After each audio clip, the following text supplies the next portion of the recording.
Hey guys, Drifter here. Welcome to Modern Warfare Remastered in Depth. In today's episode, we're going to be reviewing the M1014 shotgun, which is generally considered the good shotgun in Modern Warfare Remastered or COD 4, but it's kind of a rough game for shotguns in general. This gameplay is going to differ from the last shotgun episode because I'm not going to be doing it with Juggernaut and UAV Jammer and stuff like that.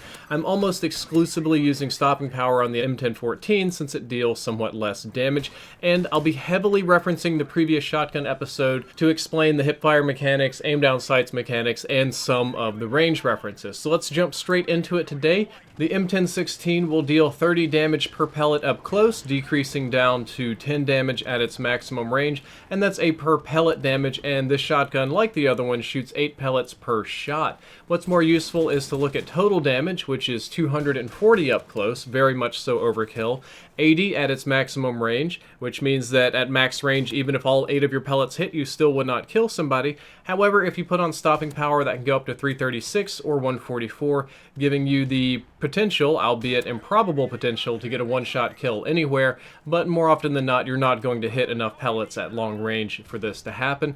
But again, it's a very high damage weapon. You won't have many problems getting one-shot kills with it, but it doesn't get quite as many as the W1200. Headshots, like the other shotgun, are useless because they only deal 1x normal damage. It's a little bit of a strange mechanic, but shooting somebody in the head doesn't benefit you at all, so I'd recommend not doing it whatsoever unless you're going for camos. Just shoot them in the body, aim for center of mass, and you will be rewarded.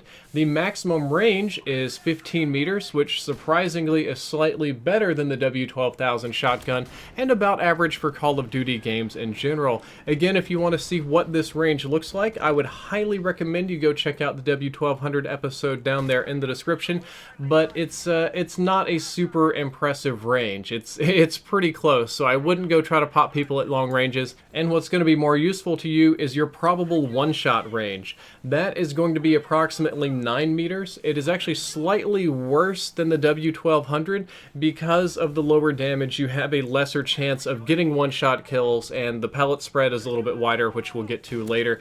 But you're going to get a few less one-shot kills with this weapon than you would with the W1200.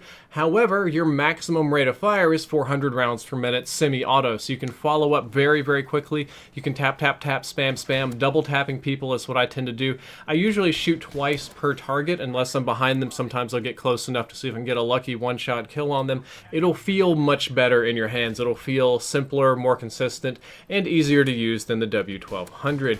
Unfortunately, your ammo capacity is only 4 per, well, I would say almost magazine, but you put them in the chamber there.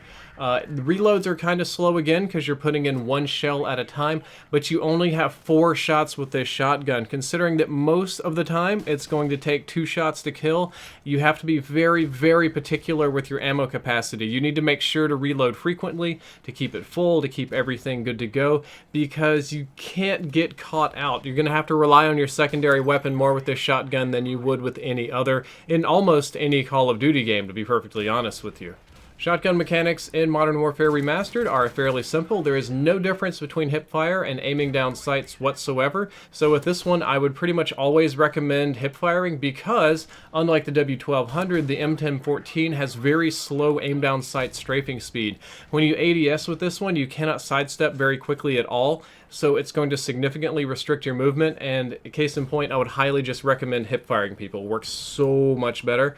It reloads 1 shell at a time, which is kind of slow, but it's only 4 rounds. That's kind of a tough one. Like, you'll do a full reload quicker than the W1200, but you'll be reloading more often because you shoot it more often and the magazine is smaller. You'll be reloading a lot. So the M1014 actually has slightly wider hipfire spread than the W1200, but to be perfectly honest, you won't notice it. It's very slight, it's very small, it's much more in line with kind of like the submachine guns when you have steady aim on, and it really won't matter. As long as you put people in the crosshairs and you're within the reasonable range, you will get those 1- and 2-shot kills.